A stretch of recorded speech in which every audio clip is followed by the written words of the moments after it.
ছোট্ট একটা সূরা আপনাদের সামনে তেলাওয়াত করেছি। সূরাটির নাম কি বলেন তো? সূরাতুল ইখলাস। এই সূরাটা কিন্তু আমাদের সকলে কিন্তু মুখস্থ আছে, ঠিক না? আর এই সূরাটা মুখস্থ করার জন্য যদি আমাদের মাদ্রাসা মসজিদ কোথাও যাইতে হয় না। আমরা যদি নিয়মিত 5 ওয়াক্ত নামাজে যাই, ওই যে হুজুরের তেলাওয়াত শুনে শুনে কিন্তু আমাদের মুখস্থ হয়ে যায়, ঠিক না? সবাই হাজির। এজন্য আসেন আমি আপনাদের সামনে ছোট্ট একটা সূরা তেলাওয়াত করছি। সূরাটির নাম হলো সূরাতুল ইখলাস। এই সূরা ইখলাসের ভিতরে আল্লাহ রাব্বুল আলামিন নিজের পরিচয় দিয়ে দিয়েছে, ঠিক না? কারণ দেখেন আমার আপনার পরিচয় আছে না? আমার আপনার পরিচয় দিলে কি কোথায় যেতে হবে? আমার কিন্তু বলা হয় যে তোমার বাপের নাম কি, মায়ের নাম কি, এগুলো তো আমি বলতে, ঠিক না?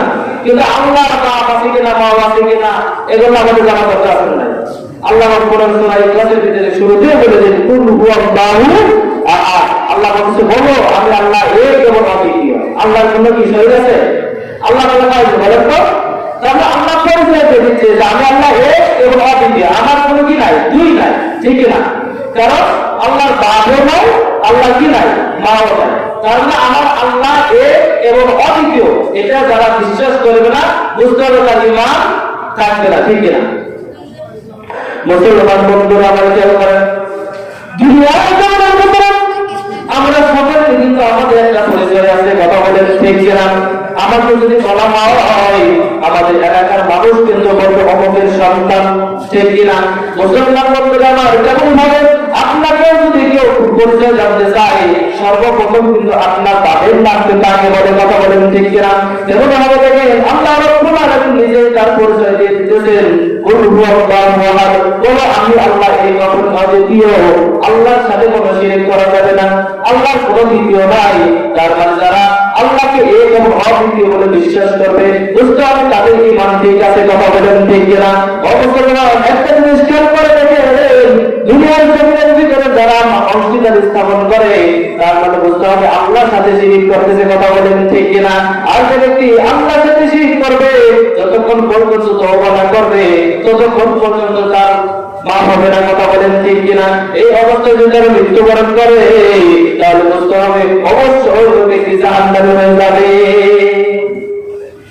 এই জন্য আল্লাহ রাব্বুল আলামিন কোরআনুল কারীমের ভিতরে বলেছেন ইন্না শিরকা লাযুলমুন আযীম। আল্লাহর সাথে শিরক করা যাবে না, কারণ শিরক হলো সবচেয়ে বড় জুলুম, কথা বলেন ঠিক কিনা?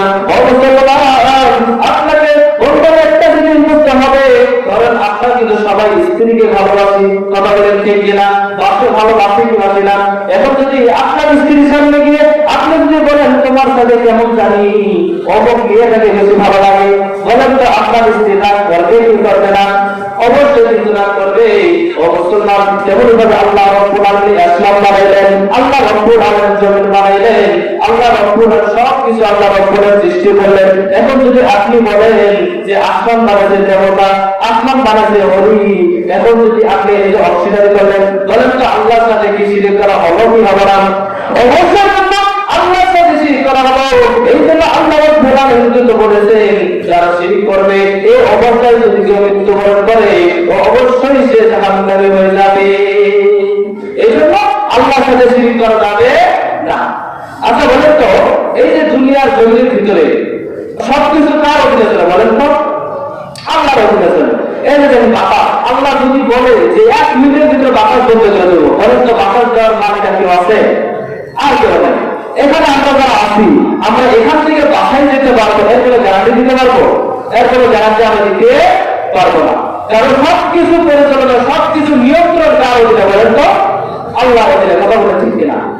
মুসলমান বন্ধুরা আল্লাহর একজন জলিল পয়গম্বর নাম হলো মুসা কালিমুল্লাহ। তিনি আল্লাহকে ডাকতে বলেন আল্লাহ তুমি যে এই সব কিছু পরিচালনা করতেছো তুমি কি আমার ঘুমাও না?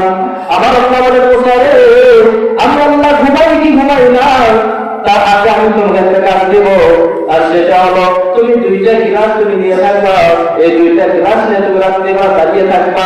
এবার মুসা বলে আল্লাহ এই সামান্য কাজকে আমি করতে পারবো না।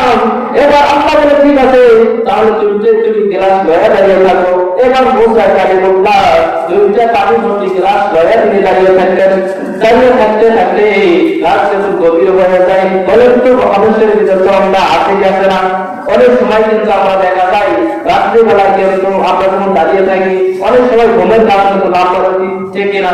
যেমন মুসা কালিমুল্লাহ যখন দুইটা গ্লাস যখন দাঁড়িয়ে আছে, এমন সময় তার চোখের মধ্যে যখন ঘুম চলে আসে, তার চোখের মধ্যে ঘুম আসার কারণে তার শরীরটা যখন ঝাঁকুনি দেয়, ঝাঁকুনি দেওয়ার সঙ্গে সঙ্গে তার দুইটা গ্লাস একটা আরেক সঙ্গে লাগিয়ে দুইটা গ্লাস ভেঙে চুরমার হয়ে যায়। এবার আল্লাহ রাব্বুল আলামিন ডাকতে মুসা রে, তোমাকে দুইটা গ্লাস দিলাম, তুমি দুইটা গ্লাস করে দাঁড়িয়ে থাকবা, তুমি দুই গ্লাসে ভেঙে ফেললাম। এবার আল্লাহ মুসা ডাকতে, আল্লাহ আমি আমার কি দোষ? কারণ তুমি আমাকে ঘুম দিছ, এই ঘুম আসার কারণে আমার তো গ্লাসটা ভেঙে গেল। আমার আল্লাহ তখন ডাকতে গেল, মুসা রে তাহলে তুমি একটাবার চিন্তা করে দেখো, তাহলে তুমি সামান্য ঘুমের কারণে তুমি গ্লাস ভেঙে ফেললা, একটাবার তুমি চিন্তা করে দেখো, আমি আল্লাহ যদি ঘুম থাকতো, আমি আল্লাহ যদি নির্ভর থাকতো, তাহলে আসমান আসমানের জায়গায় থাকতো না, জমিন জমিনের জায়গায় থাকতো না, সব কিছু ভেঙে তছনছ হয়ে যেত। তাহলে দেখে আল্লাহ রাব্বুল আলামিন বলছে, মুসা রে তাহলে একটাবার চিন্তা করে দেখো, সামান্য কবর আসার কারণে তোমার গাছটা ভেঙে চুরমার হয়ে গেল, তাহলে তুমি একটাবার চিন্তা করে দেখো, আমি আল্লাহ তোমারটা আসতো ঘুম আসতো, তাহলে পৃথিবীর জায়গায় থাকতো না, জমিনের জায়গায় থাকতো না, সব কিছু ভেঙে শেষ হয়ে যেত। কথা বলেন ঠিক কিনা? এই জন্য দেখে আল্লাহ রাব্বুল আলামিনকে আমাদের এক এবং অদ্বিতীয় বলে বিশ্বাস স্থাপন করতে হবে। পৃথিবীর সব কিছু যেন আমার আল্লাহর অধীনে। কথা বলেন ঠিক কিনা? এটা যদি আমরা বিশ্বাস স্থাপন করে এদের উপরে আমরা অটল থাকতে পারি, তাহলে দুনিয়ার কোনো মানুষ ওই দেব দেবীকে পূজা করতে পারে না। কথা বলেন ঠিক কিনা? আপনারা বলেন তো, যারা দেব দেবীর পূজা করে, বলেন তো ওই দেব দেবীকে বানাইছে কে? বলেন তো, আমি নিজে বানাই, যদি দেব দেবী বানাই, আমি তার পূজা করি, বলেন তো ওই কষ্ট সে নাকি সে নিজে? বলেন তো, আমি দেব মানে মূর্তি বানাইলাম, বলেন ওদের কষ্টটাকে আমি নিজে, ঠিক না? আবার আমি তার কি করতেছি? ইবাদত করতেছি। তাই এদের কোনো যুক্তি হলো? কারণ আল্লাহ রাব্বুল আলামিন মুসার একটা ইয়ে আছে, আপনাদের মুসা আল্লাহকে বলছেন, আল্লাহ আমি তোমাকে দেখতে চাই। আল্লাহ কি দেখতে পাচ্ছে? সাধারণত দূরের আমলের কারণে কিন্তু সেই পাহাড় পর্যন্ত ঘুরে শেষ হয়ে গেছে, ঠিক না? এই জন্য দেখে আল্লাহ তো সেই হয়, তার কোনো শরীক থাকবে না। আল্লাহ তো সেই হয়, সে এক এবং অদ্বিতীয়, তার কোনো স্ত্রী লিঙ্গও থাকবে না। এই জন্য এটার জন্য আমাদের এক এবং অদ্বিতীয় বলে বিশ্বাস স্থাপন যদি আমরা করতে পারি এবং অটল থাকতে পারি, বুঝতে হবে আমার ঈমান ঠিক আছে। আল্লাহ তাআলা আমাদের সকলকে আল্লাহ তাআলা প্রকৃত বান্দা হয়ে আল্লাহর উপর অটল ঈমান নিয়ে কবর যাওয়ার তৌফিক দান করে। সকলকে আল্লাহ